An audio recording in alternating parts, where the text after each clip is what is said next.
Today we start भारतीय संस्कृति में गुरु शिष्य का संबंध। अब जो संस्कृति है और ये गुरु शिष्य का जो संबंध था उसके बारे में हम पढ़ेंगे। मैं पहले आपको एक शॉर्ट बताना चाहती हूँ शॉर्ट फॉर्म में कि श्री कृष्ण के गुरु कौन थे। श्री कृष्ण के गुरु जो थे सांदीप मुनि थे। सांदीप मुनि ने ही श्री कृष्ण को 64 कलाओं की शिक्षा दी थी। 64 जो कला थी, जो संस्कृति, ये सब जितनी भी थी उन्होंने श्री कृष्ण को दी थी। और श्री राम के जो गुरु थे वो थे क्या कहते हैं, वीरिष्ठ थे। उनका नाम वीरिष्ठ था और वह मतलब जो उनके तीनों भाई थे उन्होंने उसी से शिक्षा प्राप्त की थी। और अर्जुन जो थे उनके अर्जुन और 5 पांडव ने द्रोणाचार्य से ही ज्ञान लिया था एंड वो उनके गुरु थे। कर्ण परशुराम के गुरु थे। मतलब जो कर्ण है वो परशुराम गुरु थे उनके, कर्ण के। और ऐसा कहा जाता है कि मतलब जब परशुराम को तीर लगा था, पैर में बिच्छू काट गया था, तब उन्होंने उन्हें बोला नहीं कि आप उठ जाओ, उन्हें सोने दिया क्योंकि खून बहने दिया। तो उसी कारण उन्हें जब वो उठे तो वो बोले कि तुमने मुझे उठाया क्यों नहीं, इसलिए वो क्रोध हो गए थे और इसलिए उन्हें श्राप मिल गया था, कर्ण को श्राप दिया था। तो पहले की बात करें तो पहले बहुत अच्छा ऐसा स्वभाव रहता था गुरु और शिष्य के बीच में। चालू करते हैं हम चैप्टर। हमारे समाज में व्यवसायिक संस्कृति का बोलबाला है, इसी कारण गुरु शिष्य संबंधों में परिवर्तन आया है। पहले विद्यालय मंदिर के समान माने जाते थे। जो विद्यालय हैं वो पहले मंदिर के समान माने जाते थे और अभी संस्कृति बदल गई है। उसी के कारण जो गुरु शिष्य है उनका संबंध भी अलग हो गया, परिवर्तन आ गया। शिक्षा देना एक अद्वितीय अनुशासन था, वह परमेश्वर प्राप्ति का एक माध्यम था। मतलब पहले ऐसा ज्ञान को पा लेना परमेश्वर को प्राप्ति के समान होता था। पैसे देकर शिक्षा खरीदी नहीं जाती थी। पैसे देकर पहले शिक्षा खरीदी नहीं जाती थी। आज स्थिति बिल्कुल बदल गई है और अब शिक्षण कार्य पेट पालने का साधन बन गया है। ये जो भी शिक्षा है वो पेट पालने का एक जरिया बन गया है। जिसे भारतीय संस्कृति कहा जाना चाहिए वह आज भारतीय मानसिक स्थिति में क्रियाशील नहीं है। आज एक प्रकार की अवस्थित व्यावसायिक संस्कृति व्यापक है जिसकी जड़ शायद यूरोप में है। ये जो भी संस्कृति की जितनी भी जड़ है वो यूरोप में है। भारतीयों के सार्वजनिक व्यवहार में गुरु शिष्य संबंध का भी तन रूप परिवर्तन हो गया है। ये जो भारतीय लोग हैं उन्हीं के कारण ये गुरु और शिष्य के बीच में जो दरार पड़ी है वो आई है। यहाँ गुरु वेतन भोगी नहीं होते थे और नए शिष्य को ही शुल्क देना पड़ता था। पैसे देकर विद्या खरीदने की यह क्रय विक्रय पद्धति निस्संदेह है उस भारतीय मिट्टी का उपज नहीं है। शिक्षणालय एक प्रकार के आश्रम अथवा मंदिर के समान थे। ये जो शिक्षालय थे जो भी थे वो आश्रम एक मंदिर के बराबर थे।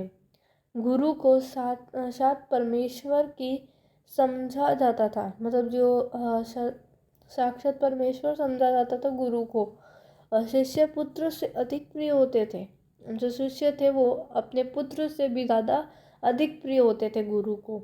यहाँ सम्मान मिलता ही शक्ति पाने का हृदय है। यहाँ पे सम्मान मिलना एक शक्ति पाने का ही जो होता है वह हृदय है।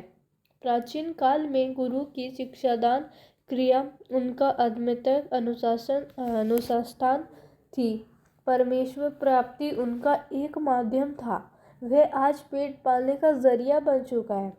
वही पढ़ा कि जो संस्कृति थी उसे कोई याद नहीं करता है। जो अभी जो चल रहा है ऐसा क्या कहते हैं, अनुशासन करके ये लोग जो पढ़ाई करते हैं वो आज पेट पालने का जरिया बन चुका है।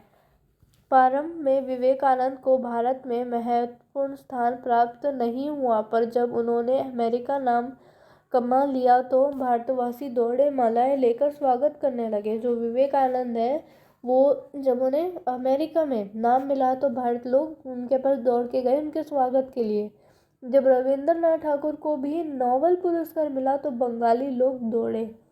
जब रविंद्रनाथ ठाकुर को प्राइज़ मिला, नोबेल पुरस्कार मिला, तो वो जो बंगाली लोग थे वो उनकी तरफ दौड़ के चले गए। राह गलपते हुए महादेव ठाकुर अम्बेडकर कठोर सुपुत दक्षिण भारत में कुछ समय पहले एक भरतनाट्यम और कथकली को नहीं पूछता था। अब कितनी फेमस है ये भरतनाट्यम, कथकली, कुचिपुड़ी और ये सब जितने भी डांस है, क्लासिकल डांस है, ये सब इतने फेमस है। पहले इन्हें कोई पूछता तक नहीं था, क्योंकि इन्हें को पता ही नहीं होता कि हमारी संस्कृति में भी ऐसी ऐसी चीज़ें हैं। पर जब उसे विदेशों में मान मिलने लगा तो आश्चर्य से भारतवासी सोचने लगे, अरे हमारी संस्कृति में इतनी अपूर्व चीज़ें भी पड़ी थी क्या। अब लोग सोचने लगे क्या इतनी अपूर्व चीज़ें, ऐसी अलग अलग चीज़ें भी थी क्या हमारे भारत में, हमारी संस्कृति में। यहाँ के लोगों को अपनी खूबसूरती नहीं नज़र आती है, जो हमारे लोग हैं देश की, उन्हें अपनी खूबसूरती नज़र नहीं आती, मगर पराये के सौंदर्य को देखकर मोहित हो जाते हैं। जो पराये लोगों की जो कला होती है उन्हें देख के वो मोहित हो जाते हैं। जिस देश में ज्ञान पाने के लिए मैक्स मुलर ने जीवन भर प्रार्थना की, उस देश के निवासी आज जर्मनी और विलायत जाना स्वर्ग जाने जैसा अनुभव करते हैं। ये जो मैक्स मुलर था, उन्होंने धरती के लिए प्रार्थना की थी कि ये जो सही अच्छे से रही ये धरती, और जर्मनी, और हम जो लोग हैं वो जर्मनी या फिर कोई दूसरी जगह जाने की बात करें वो स्वर्ग के समान मानते हैं। ऐसे लोगों को प्राचीन गुरु शिष्य संबंध की महिमा सुनाना गधे और गणित सिखाने जैसा व्यर्थ प्रयास ही होगा। अब प्राचीन लोगों को गुरु शिष्य का संबंध समझाना एक गधे को गणित समझाना ही के बराबर होगा। एक बार सुप्रसिद्ध भारतीय पहलवान गामा मुंबई आए। उन्होंने विश्व के सारे पहलवानों को कुश्ती में चैलेंज दिया।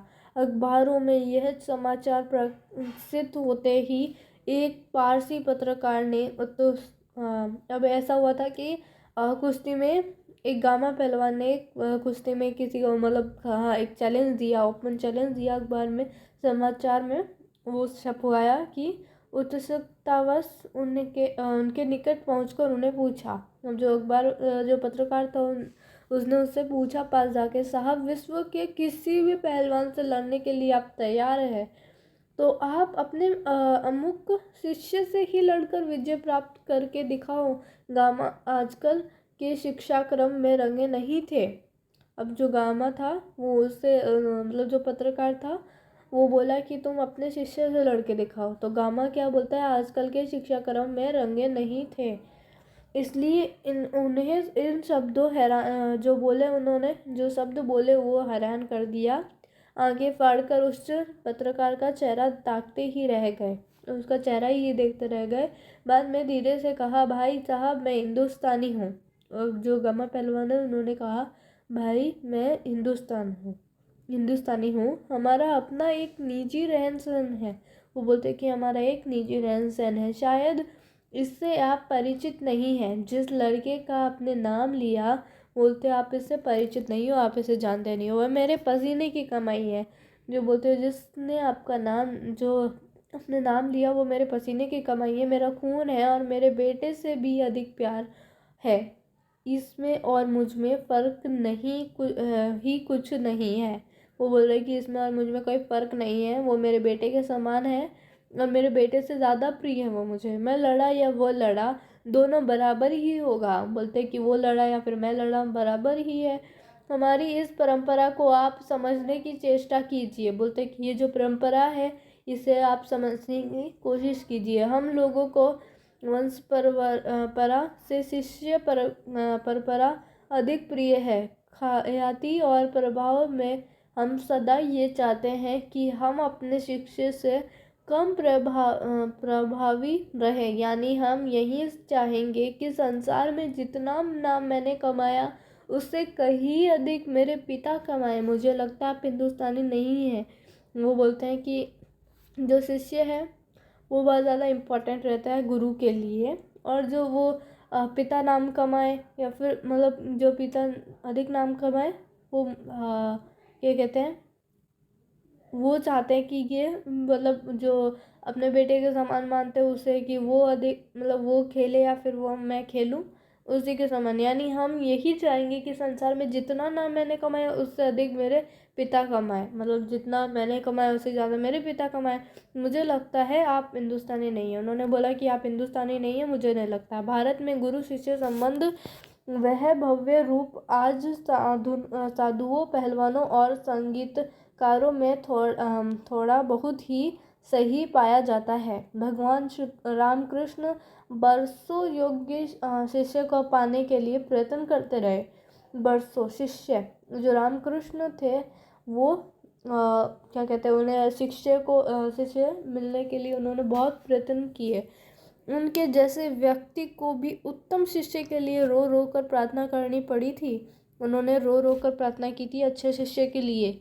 इसे समझा जा सकता है कि एक गुरु के लिए उत्तम शिष्य कितना महंगा और महत्वपूर्ण है, मतलब जो कितना इम्पोर्टेंस है उनके लाइफ में एक शिष्य के लिए।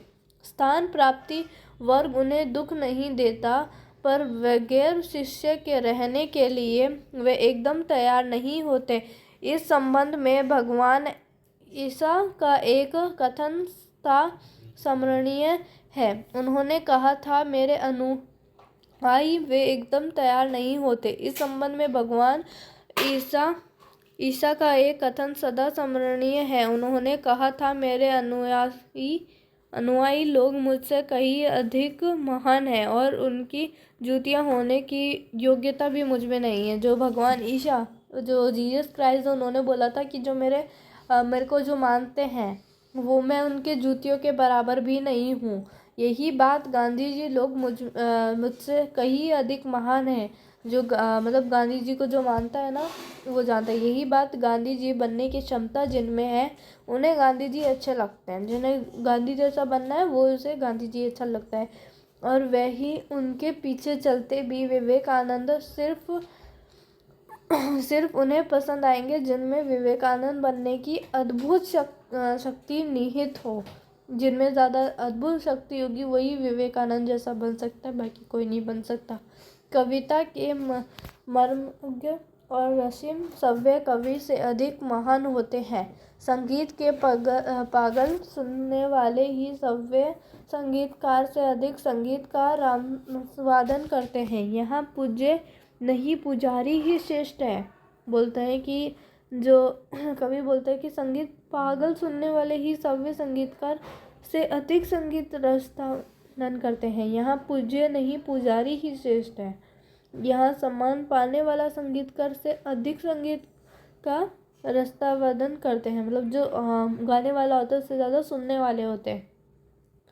और पुष्प का सौंदर्य उसे आने वाले ही की दृष्टि में ही दुनिया में कुछ नहीं है। जो कुछ भी है मेरा चाहे मैं हमारी दृष्टि में है। यह अद्भुत भारतीय व्याख्या अजीब सी लग सकती है, पर हमारे पूर्वज सदा इसी पथ के यात्री रहे हैं। मतलब जो ये जो जानते हैं ये संस्कृति उन्हें थोड़ी सी अजीब लग सकती है, बट हमारे ये जो पूर्वज है वो उसी पथ पे चले, इसी यात्रा पे चले हैं। उत्तम गुरु में जाति भावना भी नहीं रहती है। गुरु और शिष्य के बीच में कोई भी जाति का भेद नहीं रहता है। कितने ही मुसलमान पहलवानों के हिंदू चेले हैं और संगीतकारों के मुसलमान शिष्य रहे हैं।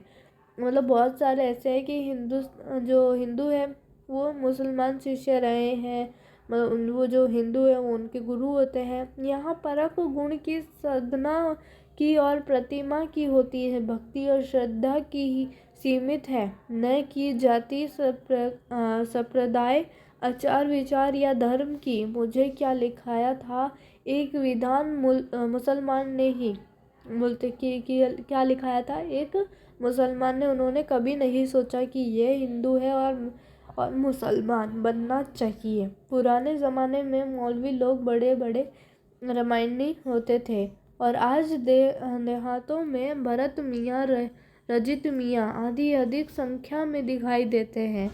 वो बोल रहा है कि पहले ऐसा होता था कि जो रामायणी होते थे उन्हें बहुत माना जाता था, जो गुरु होते थे उन्हें, आज के गुरु भी सिर्फ सेवा लेने में ही चतुर है, मतलब जो गुरु है वो आज सेवा लेने में ही चतुर है, देने में नहीं। उपनिषदों में आचार्यों ने कहा, सेवा देने की चीज़ है, लेने की नहीं। शिक्षा सेवा देने की चीज़ है, लेने की नहीं। सेवा लेने की अधिकारी बच्चे, रोगी, असहाय और वृद्ध बच्चों को परमेश्वर का ही मृत रूप समझ और सेवा रूपी पूजा से उनकी शक्ति को प्रज्वलित करने क्षमता और श्रद्धा रखने वाले ज्ञानी और तपस्वी पुरोहित आजकल के गुरु नहीं रहे हैं। बोलते कि जो पहले जैसे गुरु थे वो आज नहीं रहे। किसी भी देव मंदिर की मूर्ति की शक्ति उतनी मात्रा तक ही संभव है जितनी मात्रा तक उसकी पुजारी की भाव पूजा में नैवेद्य भावना भरी रहती है। वो बोल रहे हैं कि जो देव मंदिर है जितनी वो पूजा करते हैं उतनी ही क्षमता है उनके, इतना ही संभव है जितना वो कर सकते हैं और जितनी वो पूजा करते हैं। यहाँ पे हमारा चैप्टर एंड होता है। मिलते हैं नेक्स्ट वीडियो।